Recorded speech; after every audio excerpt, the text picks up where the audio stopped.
Добро утро отново. Следващите минути оставаме в полето на семейните проблеми. Говорихме преди малко за замразяването на яйцеклетки и за късното раждане, рисковете от това.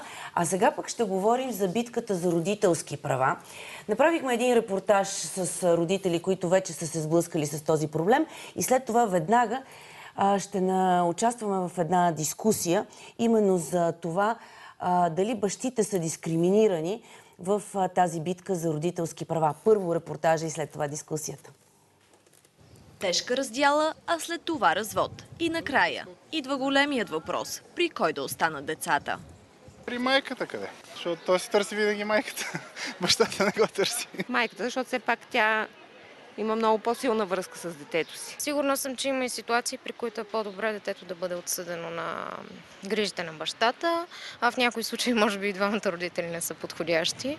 Михаил Полиев. Краят на неговия семейен живот настъпва преди около 2 години, когато се развел със съпругата си.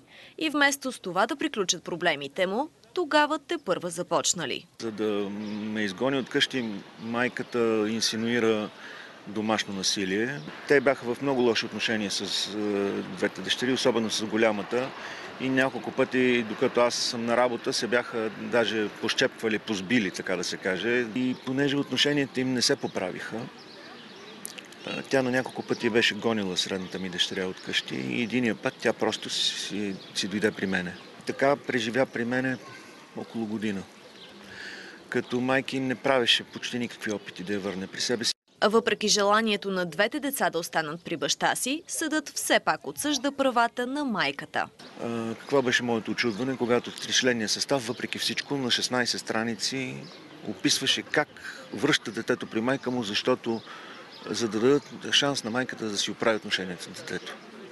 3 жени, по абсолютно сексистски за мен начин, присъждат адхок детето на майката, без да се съобразяват с в случая с много сериозните доказателства, че аз съм по-добрия родител. Тук попадаме в един параграф 22. Един от големите проблеми, които ние виждаме като национална мрежа за децата, е слабата подготовка и капацитет на отделите за закрила на детето. Защото това са първите хора, така наречената фронтова линия, с които обикновено тези хора се сблъскват и които в голяма част от случаите трябва да направят така наречената оценка на родителския капацитет. Има възможност социален работник в България да бъде със средно образование. Смятаме, че това трябва наистина да бъде променено и да има задължително изискване всъщност наистина за минимална квалификация, въвеждащо обучение и подкрепа. Не може хората, които се сблъскват със съдбите на децата и на родителите, да бъдат администратори. А жертва на администраторите са децата, допълват от националната мрежа. Според данните на Статистическия институт, разводите за изминалата 2014 година са повече от 10 500. Сега темата продължаваме с дискусия в студиото с две дами и двама господа. Иглика Иванова, адвокат по семейно право, и другата дама е Цвета Бресничка от Асоциация родители. Господата са Карл Луканов, представен тук като баща в тази му роля, и Иван Игов, детски психолог. Добро утро и на четиримата. Добро утро. Добро утро. Колебахме се дали да дадем първо думата на бащите, на майките, на адвоката или пък на психолога. Всички сме във всички роли в тази. Когато става дума за тази тема, ролите не могат да бъдат толкова идентифицирани ясно. Добре, да започнем от там.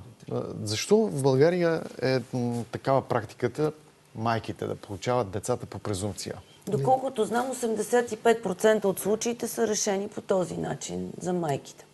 Дори повече. Дори повече. Може ли? Може. Всъщност закона не дава такова предимство на нито един от двамата родители. Там не се говори за майки и бащи. Съда. Съда. Приложението на закона, практиката, така се е наложила. Има едно много старо постановление на Пленума на Върховния съд от 1974 година, което, според моето скромно мнение, е време да бъде актуализирано. От тогава първо са минали много години, обществените отношения сериозно са се променили, да не говорим, че 2 пъти се е сменил семейния кодекс. И сега действащия вече изповядва една различна философия по отношение на отношенията родители и деца. Това вече не са права на родителите. да отглеждат и възпитават децата. Това са права на децата. Да имат равни, еднакви контакти и с двамата си родители. Естествено, че при раздяла това равенство се нарушава. То не може практически да бъде осъществено. Но не може да оставаме и в тази много устаряла хипотеза. Първа и трета събота и неделя и 20 дни през Но не лято. може да се говори, че, да кажем, бащите са дискриминирани, а майките са облагодетелствани, защото според мен тук всеки случай е различен и много трудно може така да се обобщи.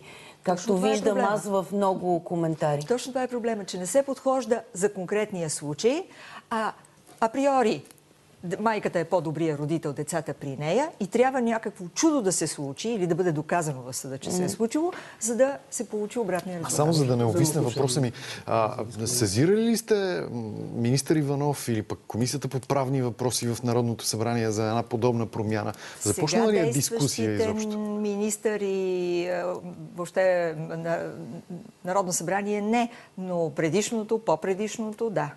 Добре да им напомняте и на сегашните, иначе просто нещата ще си останат там, където Вие докъде да докарахте вашата битка, господин Луканов? Значи аз правихте не искам много да говоря за моята лична битка. Не говоря за личната ви битка, а за каузата. Тази кауза, която сте започнали. До тук най-големите ни успехи са това, което успяхме да вкараме в семейния кодекс като промени, макар и малки стъпки. И другото е, че все пак проблема стана разпознаваем.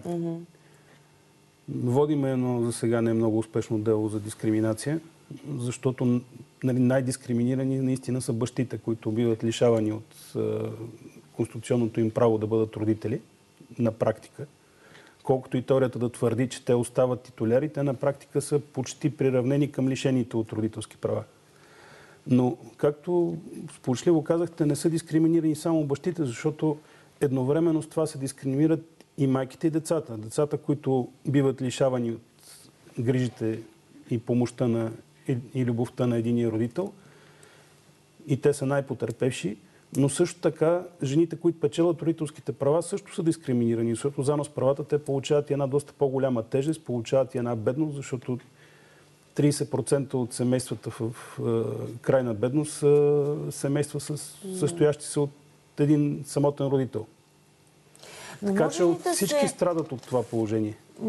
Може би към вас да се обърна за това, че не може да се пренебрегне и тази специфична връзка, която има между майката и детето. И може би обикновено майките използват това в подобни дела. Всъщност за детето е еднакво важно да има връзка и с майката, и с бащата.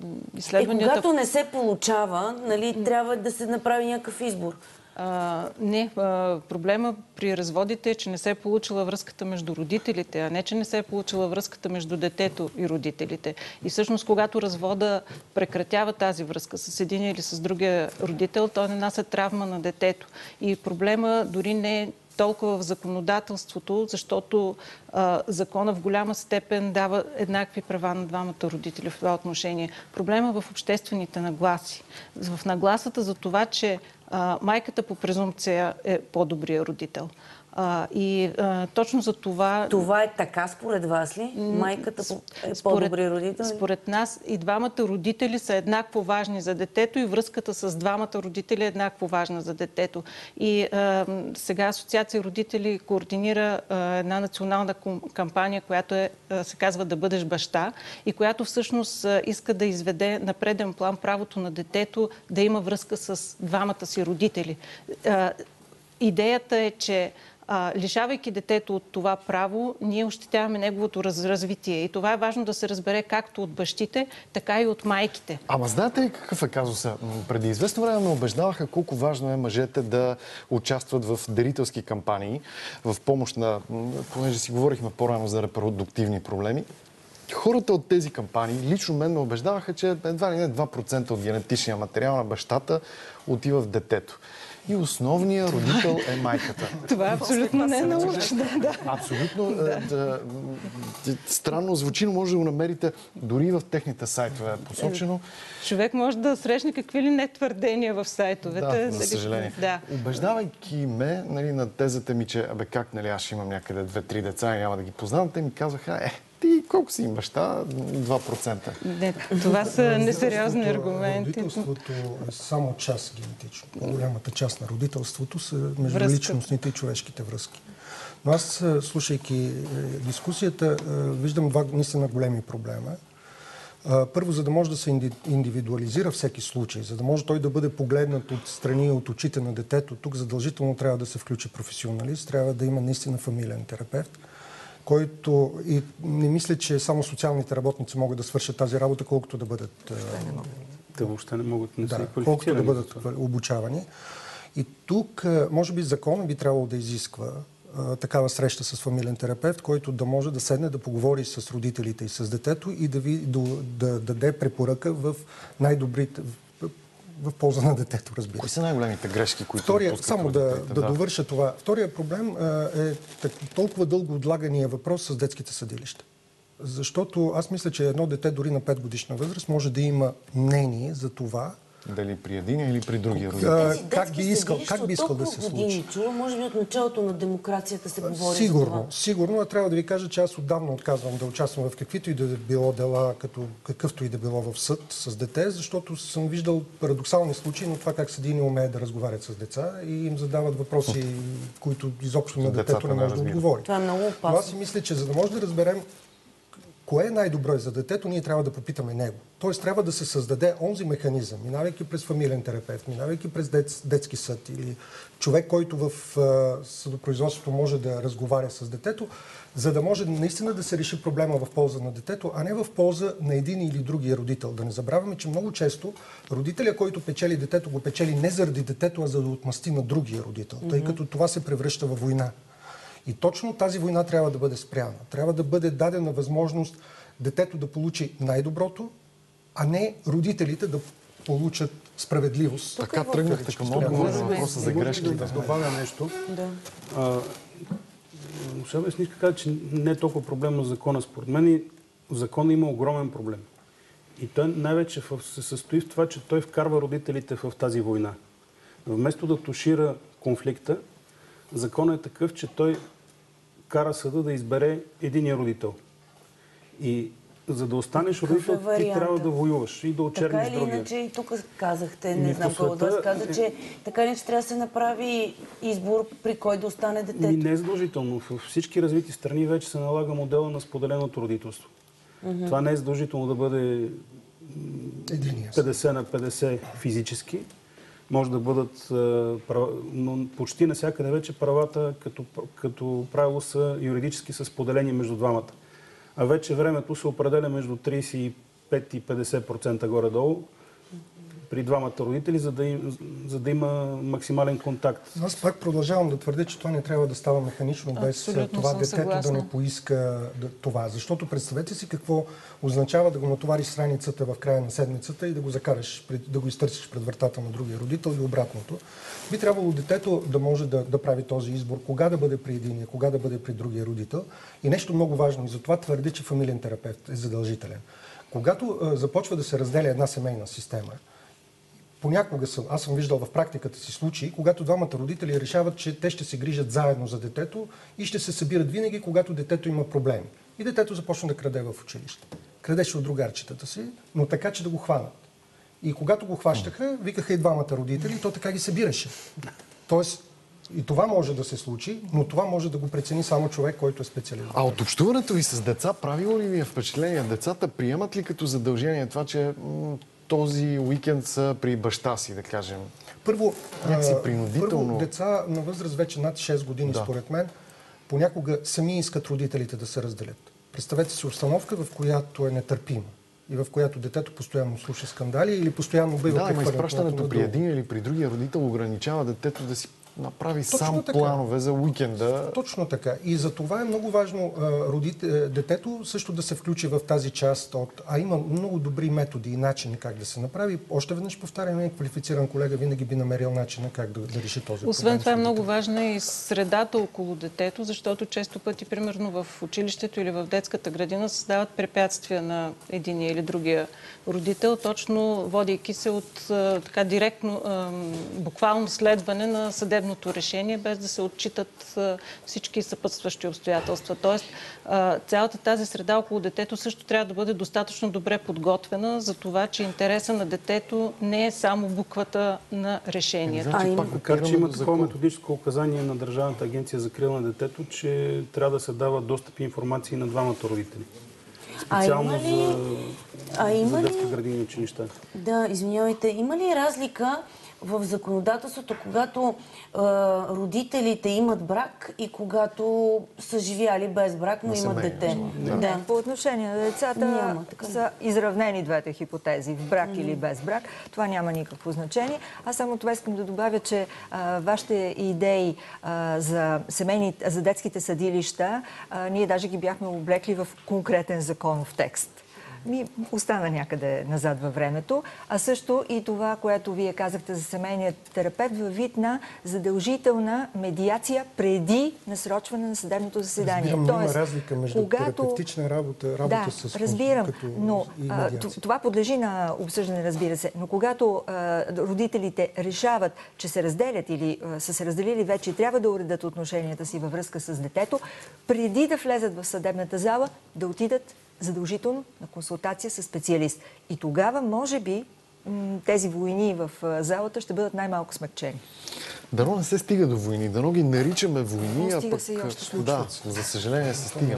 Истински войни. Само защото и в репортажа беше показано, бащата разказа как майки злоупотребяват с това. И аз знам такива случаи, които говорят за насилие и инсинуират такива обвинения към бащите, за да могат да спечелят децата. Според някои специалисти, дори 80% от заявеното домашно насилие, когато става въпрос за родители, които се разделят или развеждат, е злоупотреба със закона.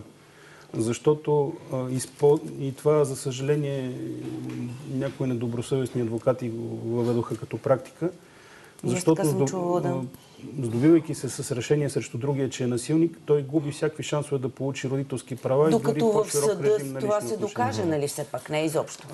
Тук е много особено доказателствената тежест, случая е обърната.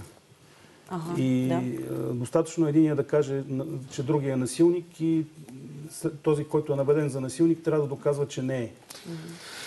Добре. Само искам да кажа, че има и добри практики в това отношение, особено за включването на бащите в живота на децата в училище и в социалната работа. Утре има конференция на тази тема посветена, конференция бащинство, така че заповядайте да видите и добрите практики, които да се надяваме да стават все повече. Добър финал с добрите практики. Ето така да сложим точката на разговор. Благодаря ви за дискусията.